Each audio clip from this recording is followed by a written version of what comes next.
Parang panaginip,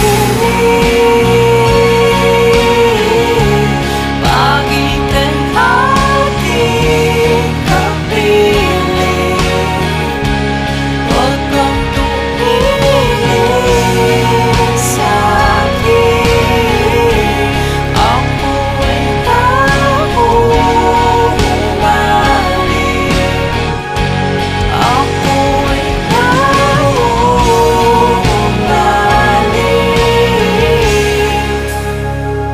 sa'yo.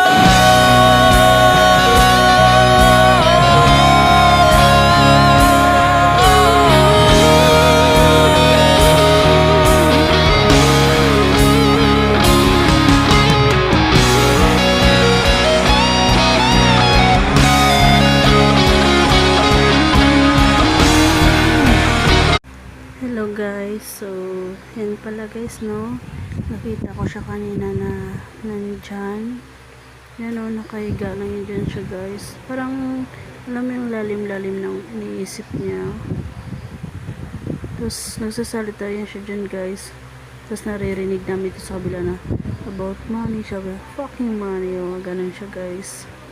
So sana na kung sino man ang nakakilala sa kanya ay tulungan nyo naman yun siya guys. So tingnan nyo guys, ano yung ginagawa-gawa niya dyan, no. Hindi ko alam po anong kwento behind sa nangyari sa kanya guys, no, kung ano ba talaga nangyari sa kanya, bakit siya umantong sa ganyan. So kung may nakakilala sa kanya na makatulong, tulungan nyo na lang po, kasi ako gusto ko rin sana tumulong pero wala akong maitulong guys, mahirap kasi tayo guys, hindi tayo pinanganak na mayaman guys, tsaka wala di kasi ako guys. So if someone know him guys, please help that person. Yan lang po, babush, and thank you po sa pag-unawa.